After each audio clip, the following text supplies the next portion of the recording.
Good morning बच्चों। आज हम पढ़ेंगे स्वतंत्रता की और स्वतंत्रता मीन्स आजादी। लेकिन हमने इससे पहले पार्ट में पढ़ा था कौन। उस कौन का पता लगाया कैसे कि एक चूहा था जो सबको परेशान कर रहा था। कभी वो कपड़ों की अलमारी में घुस जाता था, कभी हलवाई की दुकान में घुसकर हलवाई की दुकान में मिठाइयों को खराब करता था, कभी जूतों की अलमारी में उसके जूतों को काटता था। तो इस बात का किसी को शुरू में पता नहीं था। सब यही सोचते थे कि हमारी चीजों को कौन खराब कर रहा है। बाद में उन्हें पता चला कि एक चूहा है जो इन सभी चीजों को खराब करता है। ये तो थी चूहे की बात। आज हम पढ़ेंगे स्वतंत्रता की और स्वतंत्रता मीन्स आजादी।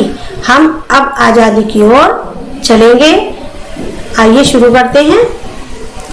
धनी को पता था कि आश्रम में कोई बड़ी योजना बन रही है, पर उसे कोई कुछ न बताता। वे सब समझते हैं कि मैं 9 साल का हूँ, इसलिए मैं बुद्धू हूँ, पर मैं बुद्धू नहीं हूँ। धनी मन ही मन बड़बड़ाया। धनी एक बच्चे का नाम है। वो गांधी जी के आश्रम में रहता था। तो आश्रम में कोई बड़ी योजना मीन्स युक्ति चल रही थी। उसे कोई भी कुछ भी नहीं बताता था। जैसे भी वो पूछता था तो सब बच्चा समझकर उसे कुछ नहीं बताते थे और वो उसे केवल एक छोटा सा बुद्धू सा बच्चा समझते थे। लेकिन धनी अपने आप में अपने को बुद्धू और बच्चा नहीं समझता था। वो अपने मन में बड़बड़ाता था। धनी और उसके माता पिता बड़ी खास जगह में रहते थे। अहमदाबाद के पास महात्मा गांधी के साबरमती आश्रम में, जहां पूरे भारत से लोग रहने आते थे। गांधी जी की तरह वे सब भी भारत की स्वतंत्रता के लिए लड़ रहे थे। जब वे आश्रम में ठहरते तो चरखों पर खादी का सूत काटते, भजन गाते और गांधी जी की बातें सुनते। धनी, वो बच्चा और उसके माता पिता बहुत खास मीन्स एक विशेष जगह पर रहते थे, अहमदाबाद के पास में, जहां गांधी जी का आश्रम है साबरमती। और उस साबरमती आश्रम में पूरे भारत से लोग रहने के लिए आते थे। गांधी जी की तरह से जो कि भारत की आजादी के लिए लड़ाई लड़ रहे थे। जब वे आश्रम में ठहरते, यानी ठहरते मीन्स रुकते थे, तो गांधी जी की तरह ही वो चरखों पर खादी का सूत भी काटते थे, भजन भी गाते थे और गांधी जी की बातें भी सुनते थे। साबरमती में सबको कोई ना कोई काम करना होता। खाना पकाना, बर्तन धोना, कपड़े धोना, कुएं से पानी लाना, गाय और बकरियों का दूध दूहना और सब्जी उगाना। धनी का काम था बिन्नी की देखभाल करना। बिन्नी आश्रम की एक बकरी थी। धनी को अपना काम पसंद था क्योंकि बिन्नी उसकी सबसे अच्छी दोस्त थी। धनी को उससे बातें करना अच्छा लगता था।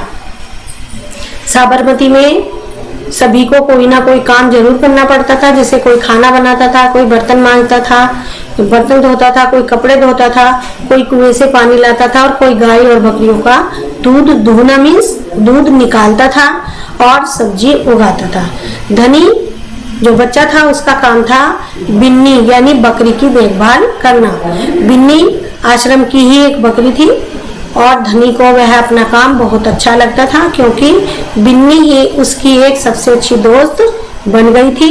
धनी को उससे बातें करना बहुत ही अच्छा लगता था। उस दिन सुबह धनी बिन्नी को हरी घास खिलाकर उसके बर्तन में पानी डालते हुए बोला, कोई बात जरूर है बिन्नी। वे सब गांधी जी के कमरे में बैठकर बातें करते हैं। कोई योजना बनाई जा रही है, मैं सब समझता हूँ, बिन्नी से बात करते हुए धनी कहने लगा,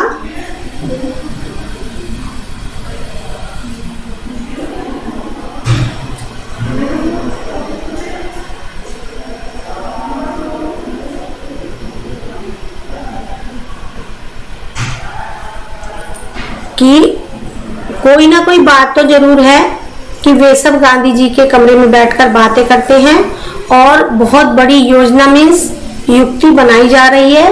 मैं तो ये सब बातें समझता हूँ। बिन्नी ने घास चबाते हुए सिर हिलाया जैसे कि वह धनी की बात समझ रही हो। धनी को भूख लगी। कूदती फांदती बिन्नी को लेकर वह रसोई घर की तरफ चला। उसकी माँ चूल्हा फूंक रही थी और कमरे में धुआं भर रहा था। उसकी बात सुनकर बिन्नी ने घास चबाते हुए सिर हिला दिया जैसे उसे सब कुछ समझ में आ रहा हो। अब धनी को भी भूख लगी थी तो वह कूदती फांदती हुई बिन्नी को लेकर के अपनी रसोई घर की तरफ चला गया। वहां उसकी माँ चूल्हा जला रही थी और उस धुएं से कमरा भर गया था। अम्मा, क्या गांधी जी कहीं जा रहे हैं? उसने पूछा। खांसते हुए माँ बोली, वे सब यात्रा पर जा रहे हैं। यात्रा कहाँ जा रहे हैं? धनी ने सवाल किया। उसने अपनी माँ से पूछा कि क्या गांधी जी कहीं जा रहे हैं? तो उसकी माँ ने कहा कि हाँ, वे सब यात्रा पर जा रहे हैं। यात्रा मीन्स उनके हिसाब से घूमना है। यात्रा करना मीन्स घूमना था। कि कहाँ जा रहे हैं? समुद्र के पास कहीं। अब सवाल पूछना बंद करो और जाओ यहाँ से। धनी अम्मा जरा गुस्से से बोली, पहले मुझे खाना पकाने दो। कहाँ जा रहे हैं यात्रा पर? तो धनी ने सवाल कहा। तो उसकी माँ ने जवाब दिया कि समुद्र के ही पास में कहीं जा रहे हैं और अब तुम सवाल करना बंद करो और यहाँ से चले जाओ। अम्मा जरा गुस्से से बोल पड़ी, और मुझे पहले खाना पकाने दो, क्योंकि उसकी आंखों में तो धुआं भर रहा था और उसकी आंखें धुएं से जली जा रही थी, इसलिए उसे गुस्सा भी आ रहा था। धनी सब्जी की क्यारियों की तरफ निकल गया जहां बूढ़ा बिंदा आलू खोद रहा था। बिंदा चाचा धनी उनके पास बैठ गया। आप भी यात्रा पर जा रहे हैं क्या? बिंदा ने सिर हिलाकर मना किया। उसके कुछ बोलने से पहले धनी ने उतावले होकर पूछा, कौन जा रहे हैं? कहाँ जा रहे हैं? क्या हो रहा है? धनी जब उसकी माँ ने उसे डांट दिया तो वो सब्जी की क्यारियों की तरफ को निकल गया जहाँ पर एक बूढ़ा बिंदा, मतलब एक बूढ़े का नाम था बिंदा, जो आलू खोद रहा था। उसने कहा, बिंदा चाचा। फिर धनी उनके पास में बैठ गया और उसने पूछने लगा कि क्या आप भी यात्रा पर जा रहे हैं? बिंदा ने सिर हिलाकर मना कर दिया और उसके इससे पहले कि बिंदा चाचा कुछ बोलते, धनी ने बहुत उतावले में जल्दी से उनसे पूछ लिया, कौन जा रहे हैं और कहाँ जा रहे हैं? ये सब क्या हो रहा है? बिंदा ने खोदना रोक दिया और कहा, तुम्हारे सब सवालों के जवाब दूंगा, पर पहले इस बकरी को बांधो, मेरा सारा पालक चबा रही है। बिंदा ने अपना खोदना बंद कर दिया और उससे कहा कि मैं तुम्हारे सभी सवालों का जवाब दूंगा, लेकिन पहले इस बकरी को बांध लो, यह मेरा सारा पालक चबा रही है। धनी बिन्नी को खींचकर ले गया और पास के नींबू के पेड़ से बांध दिया। फिर बिंदा ने उसे यात्रा के बारे में बताया। गांधी जी और उनके कुछ साथी गुजरात में पैदल चलते हुए दांडी नाम की जगह पर समुद्र के पास पहुंचेंगे। गांव और शहरों से होते हुए पूरा महीना चलेंगे। दांडी पहुंचकर वे नमक मनाएंगे। धनी बिन्नी को ले गया और पास के नींबू के पेड़ से बांध दिया। तो बिंदा ने उसे यात्रा के बारे में बताया कि गांधी जी अपने कुछ साथियों के साथ पैदल चलते हुए दांडी नाम की एक जगह पर समुद्र के पास जाएंगे और गांव और शहरों से होते हुए वो पूरे 1 महीने तक चलेंगे। दांडी पहुंचकर वो समुद्र के किनारे नमक बनाएंगे। नमक? धनी चौंक कर उठ बैठा। नमक क्यों बनाएंगे? वह तो किसी भी दुकान से खरीदा जा सकता है। हाँ मुझे मालूम है, बिंदा हंसा, पर महात्मा जी की एक योजना है, यह तो तुम्हें पता ही नहीं। वह किसी बात के विरोध में ही यात्रा करते हैं या जुलूस निकालते हैं ना। धनी चौक पर उठ बैठ गया कि नमक क्यों बनाएंगे, वे तो किसी भी दुकान से खरीद सकते हैं।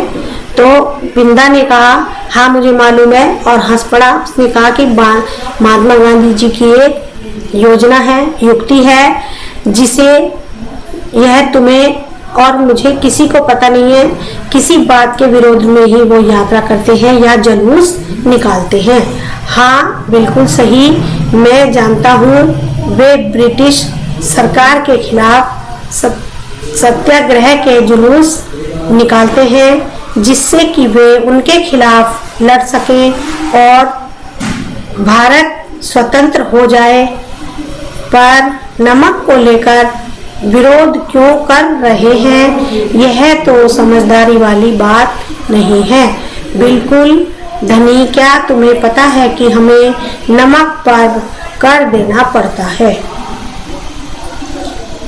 बिल्कुल सही बात है, ये बात मैं भी जानता हूँ।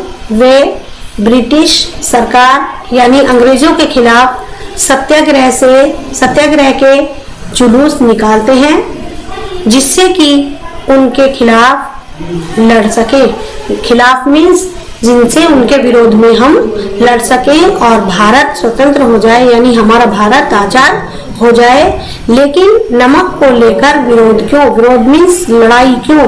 यह तो समझदारी की बात नहीं लगती। बिल्कुल धनी, क्या तुम्हें पता है कि हमें नमक पर भी कर देना पड़ता है? कर मीन्स टैक्स देना पड़ता है। हम जो नमक खाते हैं हमें इसके लिए भी टैक्स देना पड़ता है। बच्चों आज के लिए इतना ही, इसका हम आधा पार्ट कल पढ़ेंगे। धन्यवाद।